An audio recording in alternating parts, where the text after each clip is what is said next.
So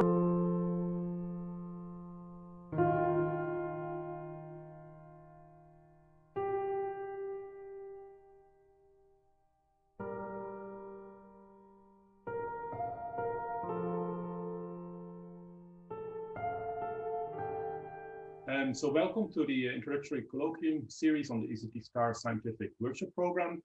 The intention of these colloquia is to introduce the topics of the workshops and publicize them to a wide audience. Now, today's colloquium will be given by Antonino Marcianò and concerns the workshop entitled Nuclear and Atomic Transitions as Laboratories for High Precision Test of Quantum Gravity Inspired Models. And this meeting will run as an online workshop in July 2021. So let me introduce today's speaker. Antonino Marcianò obtained his PhD in 2008 from La Sapienza in Rome. And since 2014, he's employed at Fudan University in China. And since 2020, he's also qualified as professor at the Ministry of Education, University and Research in Italy. His research interests cover a wide range of subjects, including particle physics, cosmology, dark matter and dark energy, and quantum gravity.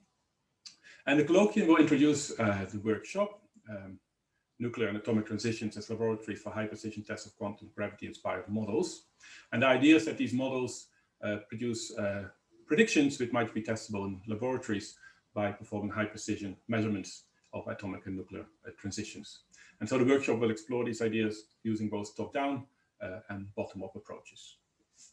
Okay, so first of all, I want to thank Professor Gertz for the introduction and the ECT STAR for this possibility to host this workshop on nuclear and atomic transition as laboratories for high precision tests of quantum gravity inspired model. I'm going to give a review about the literature and the scientific research on which is grounded this proposal for workshop that has been accepted for ECT STAR. And we are looking forward to have discussion online, because I mean the format for this year will be mandatory online because of COVID, of course.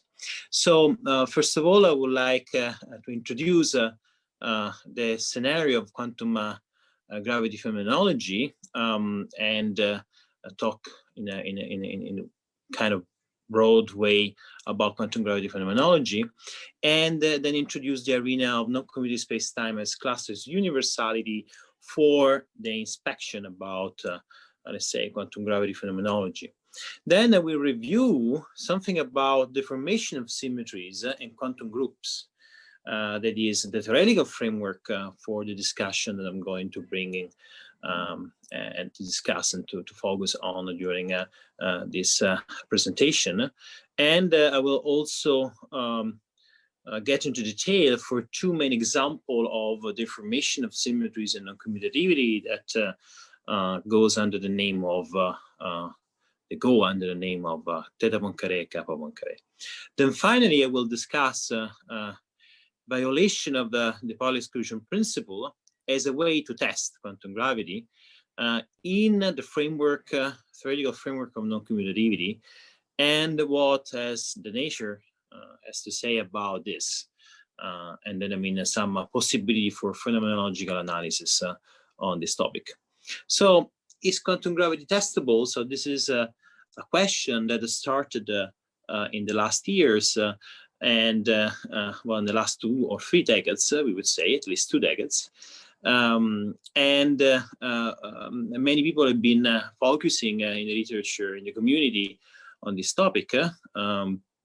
Notably, I mean, Camellia, Aschteger, Brandenberg, Boyewald, Smalling, Waffa, Witten himself, from the top-down perspective, involving both analysis of cosmological and astrophysical model, let's say, toward quantum gravity phenomenology. There have been also recent claims about the possibility to use gravitational waves as a quantum gravitational microscope. Let's say that there have been some first results concerning exotic compound object that have been involving gravitational waves on this direction. But they say in the literature there's been also counter-argument that have been expressed, notably by Nico Yuns and also myself, Besides this last attempt, for sure, we can say that there is a huge branch of quantum gravity phenomenology that try to use astrophysics and cosmology in order to inspect the possibility to have, let's say, constraints for several classes of universality of quantum gravity. But there is also another way to develop a quantum gravity phenomenology, which is basically in the limit, which is the flat limit, in which, let's say, gravitational effects become, let's say, negligible, but not exactly as quantum effects become negligible, but the ratio does not become negligible. So the ratio is still finite, and actually triggers some deformation versus breakdown of the symmetries, which is exactly what is depicted in the last part of the slide. So then the main point is that within this limit, the many theories that have been so far considered from quantum gravity do not fall into the same class of universality. And then there is a way to remove some of the ambiguity of this theory, or eventually even to rule out some of this theory. So this has to do with the shift on the paradigm that we have to consider. Quantum gravity phenomenology has been so far developed while looking and inspecting the propagation of particle, massless particle, even massive particle, in the vacuum. So their vacuum dispersion relation has been the main point of the analysis of quantum gravity phenomenology so far. So from gamma ray bars, for instance, photons from gamma ray bars having a time delay, or eventually even neutrinos. The main point is that this issue, this topic of dispersion relations, of the deformation of the dispersion relation that then trigger a deformation of the Lorentz symmetries of space-time, has to do with the deformation of the Hilbert space, and is connected with what mathematically would be a deformation of the algebraic sector of the symmetries.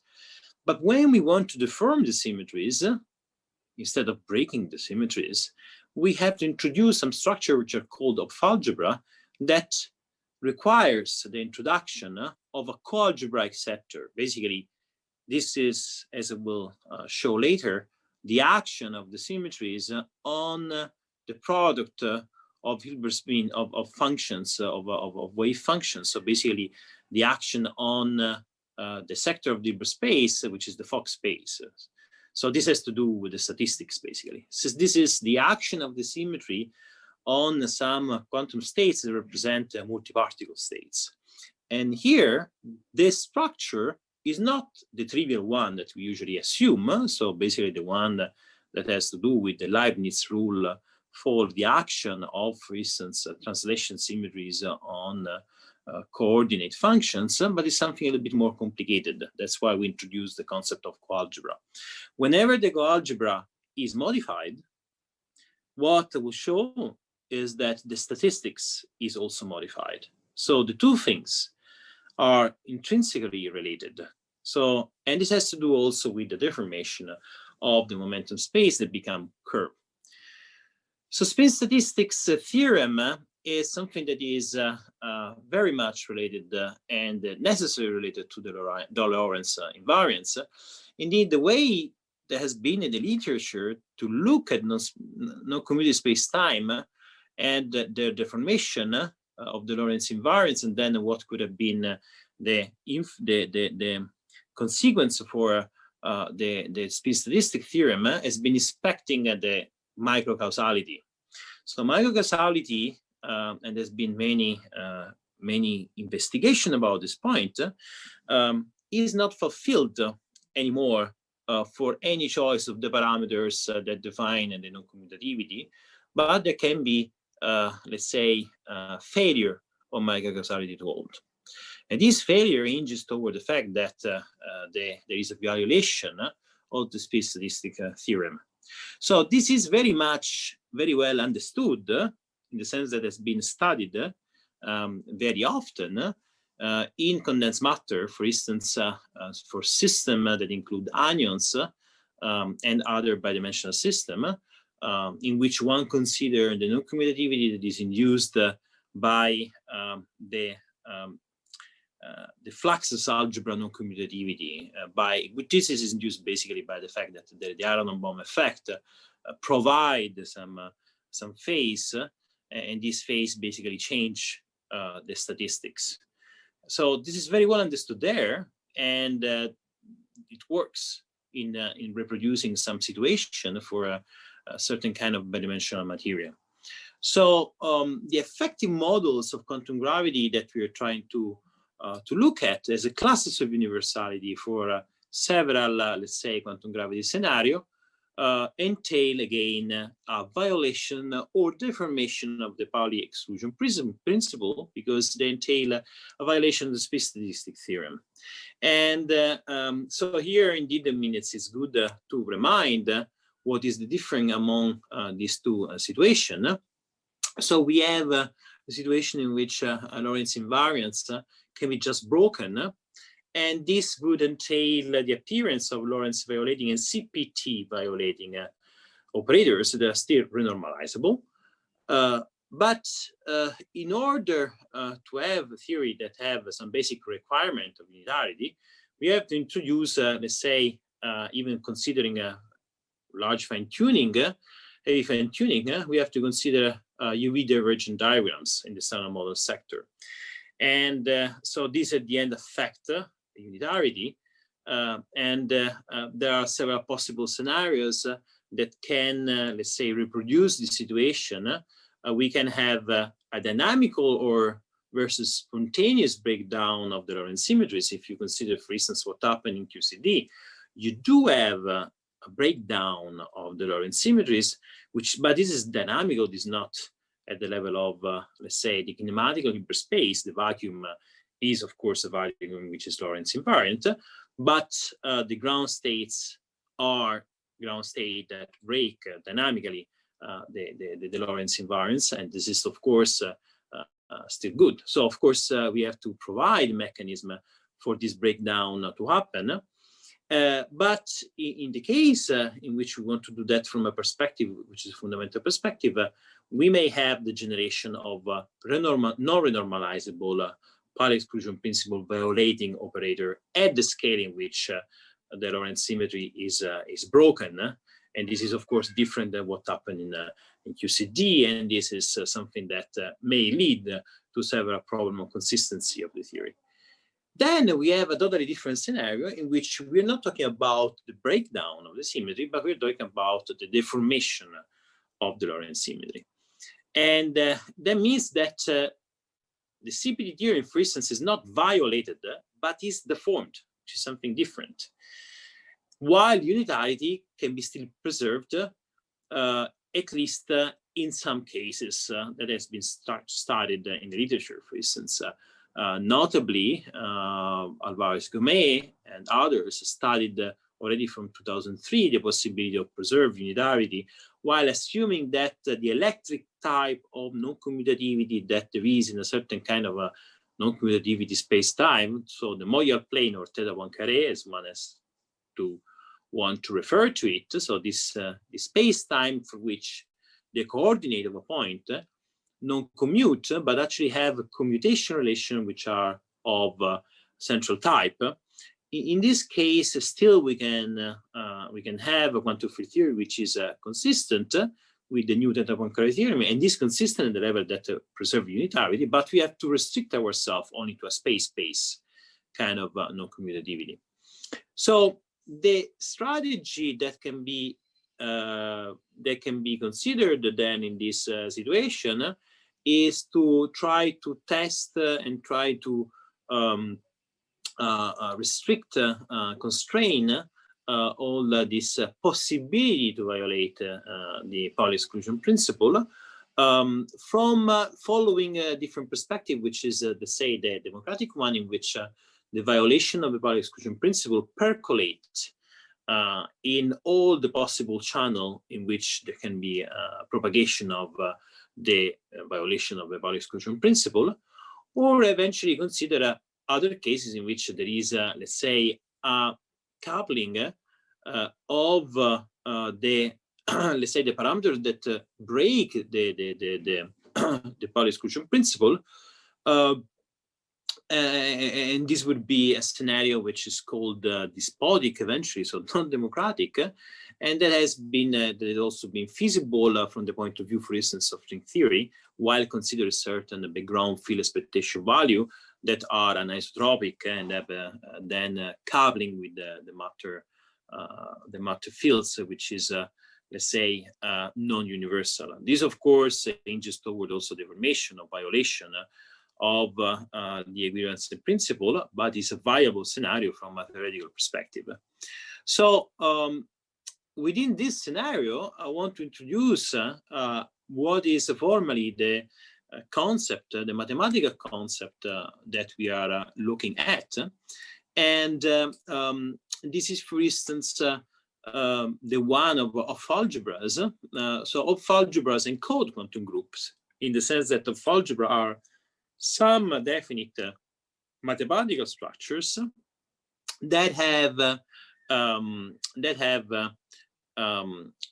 let's say that introduce the necessity of a coalgebra that is indeed a copy of the algebra, and that has to do with the fact that when you act with a generator of a symmetry on a Fock space, you will have that the action of the symmetry should be consistent with the structure itself of the algebra sector, of the symmetry of the action of the symmetry of the algebraic sector. So this consistency hinges then toward the fact that we have an algebra, we have a coalgebra, and we have some axiom of compatibility in between the two structures. And this construct of algebra and this axiom of compatibility has to do indeed with the multiplication rule of the element on the space of representation of the algebra, but also with the coproduct, which is the way the algebra element act on the representation space. So the way in which the algebra act on the representation space, when, for instance, we consider a representation space which has a tensor product of two representation space, is called, let's say, the coproduct. And there is a case in which the coproduct can be generated considering an element which is called the twist element, as you see here depicted in red. And from this twist element, we can also derive what is called the R matrix, which is a structure that is providing us with the deformation of the coproduct rule, and then with the deformation of the algebra in general. And these enter also inside the deformation of the spin statistics. So the deformation rule then act with the action, thanks to the action of this twist element. And for instance, if you take into account this deformation of the space-time symmetry, which is counted as theta Poincare, which is dual to theta Minkowski, which is that kind of non-commutativity that was shown before, you will have that the coproduct is simply provided by this action of the twist element times its inverse. And so we will have now that the new coproduct rule will be deformed by the introduction of this theta field, which is basically the non-commutativity parameters that is produced. In this case, what is notable is that the algebra is untouched. So the algebra is untouched means that basically we can represent all the matter content of particles of the standard model still as labeled by the two Casimir. By the Casimir related to the energy momentum generators, and the Casimir related to the Paolo-Lubansky vector. From the two, we can indeed label in terms of mass and spin the particle. And the algebra is exactly the same. So it means that, as the Lorentz algebra is undeformed, so that the special relation will be also the same for this kind of particle. Still, there is a deformation, and this deformation introduces scale in the space-time. And this scale is a scale that we assume to be a scale that, of course, should provide a certain kind of fuzziness at very short length. because we know that this kind of coordinate non-commutativity for sure not present at let's say large scale or mesoscopic scale. So we have to be, we are sure that, I mean, if this is present, has to be connected with some structures, very tiny structures that involve quantum gravity effects. So then we conjecture eventually that this could be related dimensionally, since theta is dimension of length square, maybe a dimension related to some constant of length, which is the Planck length square, or eventually something which is very close to the Planck length, or it is maybe some scale at the great unification scale, which is also viable for the phenomenology of string theory. So when you look at the coalgebraic sector of this Hopf algebra, you see that this is the form. So this is a quantum groups, and the deformation is such that the coproduct now for the generator of the Lorentz symmetries are deformed and deformed by theta. So this means that there is something happening at the level of the coalgebra, something happening at the level of this Hopf algebra. And in order to inspect what's happened exactly, we can take the point of an auxiliary representation in the coordinate space. So basically, we use a map, which is induced by the introduction of what is called the star product. And this introduced then an intrinsic non-commutativity. And this intrinsic non-commutativity is still related to the twist as before, by a representation of the twist, which is an infinite dimensional representation. The twist is an element of the coalgebra, and is an element of the bialgebra, because it's basically a function, is an element of two copies of the algebra. So if we represent each one of the generator of the translation in terms of its infinite dimensional representation as a derivative, we can act then on the function, which are non-commutative function, in terms of derivatives indeed. And of course, we have to take the limit in which 2 points x and y at the end shrink to the same point x. So in this way, we can represent a star product mapping non-commutative function in commutative function. And the theta tensor that appear here is anti-symmetric theta tensor. So this kind of this definition of commutativity can be used also to represent the non-commutative commutator, and then, I mean, to represent the non-commutativity of the functions of the coordinates. So in terms of this non-commutativity, now we can Fourier expand a scalar field as much as any other field.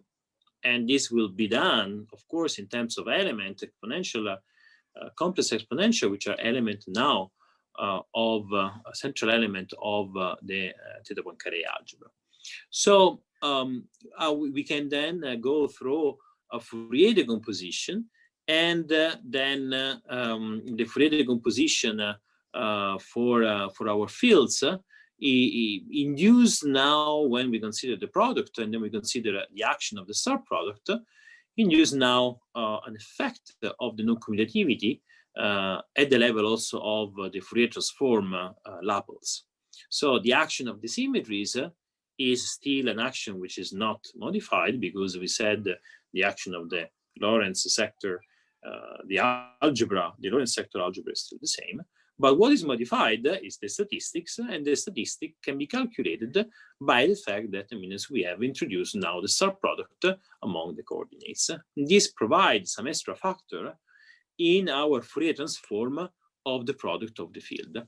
These extra factor are what we can then write when we want to impose a second quantization of the field. So here we can consider phi to be, for instance, a scalar field, and psi to be a fermionic field, and then eta in the last equation would just provide a possible plus or minus side in order to take into account the two different statistics among which are bosonic and fermionic statistics. But you see that now there is a deformation which which basically is traced back to this factor, which is a function of the two Fourier parameters for the action of the ladder operator, and this extra factor is the novelty here. So let's make a point in which we analyze what could be the consequences for this, as already summarized in previous investigation already in 2006, 2007, after there have been several debates about the possibility that this non-commutativity may induce deformation of the spin statistic theorem. And indeed, in this discussion, there were many people, let's say, hinging toward a breakdown of microcausality, including Nathaniel Seiberg, including Susskind, including several people like Greenberg, and the possibility of this to be of this deformation to provide now a different phenomenology through the possibility of the violation of the Pauli exclusion principle was then pointed out by Balachandran and Mangano and other people. It is somehow straightforward from the point of view of quantum field theory, non-commutative quantum field theory, to inspect why, to realize why this could happen. If we take into account some twisted fermionic state, we can see that there is a non-vanishing overlap probability. And to see this non-vanishing overlap probability, how it does arise, we have to consider, for instance, some single particle wave pocket. This can be represented as usual in terms of Fourier transform with some, let's say, form factor alpha here. And we then consider a state with two, let's say, which is the superposition of two fermions with the same quantum number, so originated and created by the same, let's say, ladder operator with the same quantum numbers. And as you can see, in this case, what you have is that the state that is created would have norm 0 because of the Pauli exclusion principle in the standard theory. But in our case, in this case here now, when we consider the norm of the state, we have that this norm is vanishing only for a zero measure set. So basically, we have constructed a state that because of the phase that is introduced by the twist element in the Poincare scenario, so basically because microcausality is violated, and microcausality is violated because intuitively, as we could expect, the light cone itself is no more a sense, something that is a concept that can be relevant in a non-commutative space-time. Because of this possibility, because of this introduction, we can now consider a state which is violating the spin statistic theorem because there is a violation of microcausality itself. So normalized states then exist that violate the Pauli exclusion principle, and then we can just consider any other two-particle state that is allowed by the Pauli exclusion principle, and their superposition as well is not vanishing. So basically, the state exists no matter how. I mean, the spin statistic, the usual standard spin statistics theorem would prevent them to exist. So another example I want to spell out is the one that concerns the kappa Poincare symmetries, and in particular, the algebraic sector here is directly deformed. So that means that the dispersion relation also will be deformed, and so there is a possibility of developing a phenomenology at the level of the algebra, not at the level of the coalgebra. So at the level of the energy momentum dispersion relation, not at the level of the statistics. But still, the coalgebraic sector as well is deformed. And this is hinged toward the appearance of a certain kind of ambiguity in the literature. So since the algebraic sector is deformed, since the Mascari is deformed, we will have basically a prediction for superluminality. That is what is used in the quantum gravity phenomenology for gamma ray bursts, for instance. And the scale here is assumed to be scale close to the Planck scale with some parameter alpha, which is the parameter basically that we are going to constrain from the data. But in the picture of the spin statistics, there we are not sure about, or at least, I mean, there is an ambiguity in the way we can quantize the field. There is a symplectic geometry approach, a la Cherenkowicz-Witten. And this symplectic geometry approach is actually that one that link the symmetries of a certain model with the action, let's say, of the symmetries on the Fock space, so with the coalgebra symmetries, and with the symplectic structure. So basically these three structures, the algebra, the coalgebra, and the symplectic structures are all related. And basically this means that a deformation of one of the three may percolate in a deformation of the symplectic structure or the coalgebraic structure. That means basically a deformation of the Heisenberg uncertainty principle or a deformation of the statistics. And because within this scenario, within this symplectic geometry approach, deformation of the later operator, let's say, algebra, and then deformation of the statistics is predicted. While from the point of view of a five-dimensional differential calculus approach, there is an absence of deformation of the statistics. So this is an ambiguity that is present in the literature.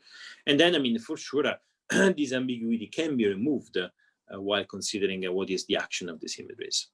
So now it's important to inspect, in this last part of this presentation, what nature has to say on it, and what can we then disentangle from the data that we are about to say to acquire from several kind of experiment and from future experiment, what we can also require. So first of all, in order to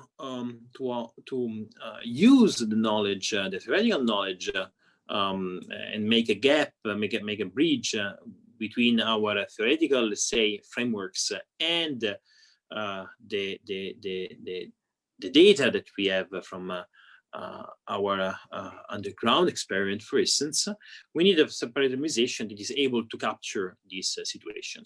So this parameterization is the following, in which you see there is a QE function. This is a function of energy, and this is the very first difference, I would say, for instance, with Q-ons, because in a Q-on statistic, for instance, that parameter would be a constant. While here, when we are concerned with this kind of deformation of the space-time, which is a kind of a non-commutative deformation, what we need is that the energy will enter into the game. That means that there will be a monochromatic dependence of this kind of deformation, and this is a definite prediction of the non-commutativity deformation here. And of course, we expect this to be for a reason of stability of matter, which is ensured by the boundary exclusion principle. We need this Q of E, this function, to be very close to 1 or -1. There is an eta in front, of course, that take into account the fact that we have bosonic or fermionic statistics. So the deviation from the usual statistics must be some function that we assume, of course, to be small. And we assume that this function can be analytically expanded in a power series with respect to some deformation energy scale, lambda, that we must include also, if you want, four-dimensional argument. But from the point of view, from an RG flow point of view, this would be some scale that must have a certain point generated by some breakdown of the Lorentz symmetry, and the scale must be the scale in which non-commutativity would emerge, and the formation of the symmetry would emerge, or breakdown eventually of the symmetry would emerge. So this has to do with kind of deformation, microscopic deformation of the space-time itself. So let's say that the way in which we can look at transition that are let's say forbidden by the Pauli exclusion principle has been studied, let's say, consistently in the past literature. There have been especially many attempts, but in DAM and in VIP, but not only here. After I will show, let's say, how many, let's say, set of data we have been collecting from different experiments. So there is, let's say, a strategy that goes along, let's say, two types of experiment that can be developed to look at the violation of the Pauli exclusion principle. There can be a search for atoms or nuclei that are in a state that is not Paulian, and there can be the search for prompt radiation that is basically triggered with the transition that violates the Pauli exclusion principle for electron or nucleons. So the first type of experiment was suggested by Novikov et al. And by Not et al. Already in the late 80s, early 90s to look for non-Paulian exotic atoms for neon and argon. And this has to do with the phenomenology of the electron on K shell. And I was using mass spectroscopy and fluorine and chlorine samples. In, let's say, 74, already Goldhaber was pointing out the possibility to have some experimental data that could have been used in order to put constraints and limit on the lifetime of the electron. And this could be used as well for checking the validity of the Pauli exclusion principle for atomic electrons. So since that time, we have been looking at several experiments. So from the 90s, we have Ramberg and Snow. They were looking for anomalous X-rays emission from copper atom in a conductor, and let's say the upper limit probability for this new electron that would be passing through the conductor to form, let's say, non-Paulian atom with the three electrons in the K shell was then measured for the first time, and there have been then, since so far, improvement on the sensitivity method that arrived to the current VIP experiment.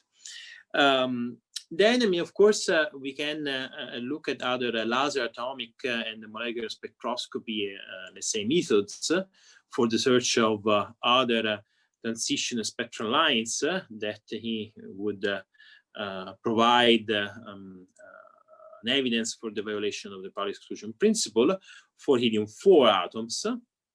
And it was done by Delamian et al.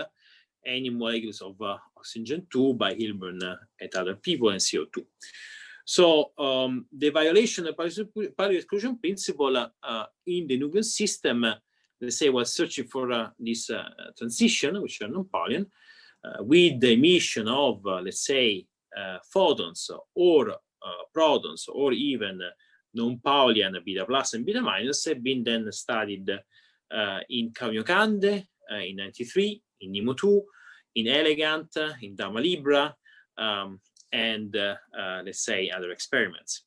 So in particular, we may say that the best constraints so far that we have in the literature have been provided by the Borexino collaboration because of the very radio pure environment that has been used in the Gran Sasso Laboratories. It has been possible to evaluate the lifetime for the transition probability toward non-Paulian states for a carbon-12 involving, let's say, the emission of photon of beta plus and beta minus and the nucleons.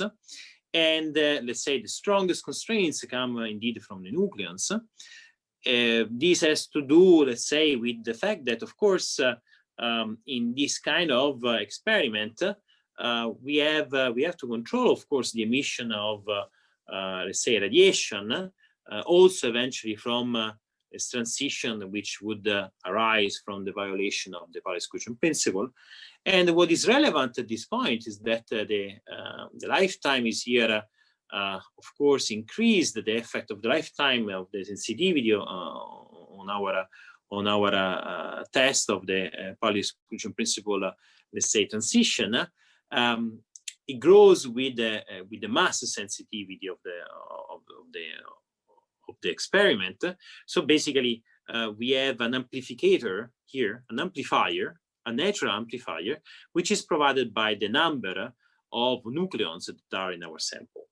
And of course, if we have a scintillator liquid, we have here several kilotons that are considered, and then the sensitivity we scale with the mass that we can account in this experiment.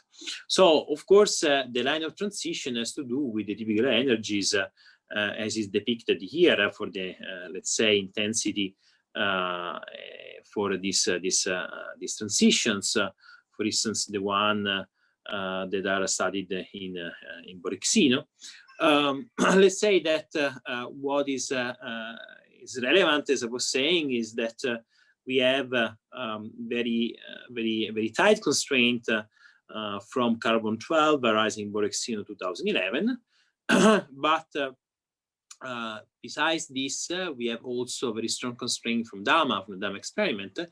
While the best constraints, while considering the transition of electrons on Kappa atoms, so other kind of phenomenology, a different kind of experiment, is basically due to the methodology that is being deployed by the VIP experiment. So it is interesting then that if we take into account these constraints that arise from the underground experiment that actually have been developed to the study of Borexino, for instance, of the solar neutrinos, or the AMA and the experiment for let's say, inspecting dark matter, or the possible form of dark matter, studying possible form of dark matter. It's interesting that we can now constrain the violation of the Pauli-Exclusion principle, and what we then observe is that already with the VIP experiment, we can constrain let's say, models that involve, let's say, the formation of the symmetries in quantum field theory for kappa 1 carré. And already at the scale which are pretty high, there is a rejection of this model by the VIP experiment. With the DAM experiment, basically we can rule out any model of kappa 1 carré, which is encoding the formation of the Lorentz symmetry, and which is encoding a violation of the standard Pauli-Exclusion principle, not only for kappa 1 carré, but also for theta 1 carré. The situation improves more and more whenever we consider Kamiokande or we consider Borexino. So there have been also new improvements, let's say, for the VIP collaboration. For instance, in the VIP2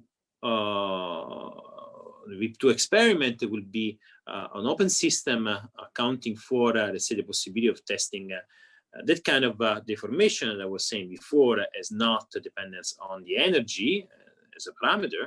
So this is the Q-on kind of deformation. The Messier-Greenberg superselection rule then can be tested in that case.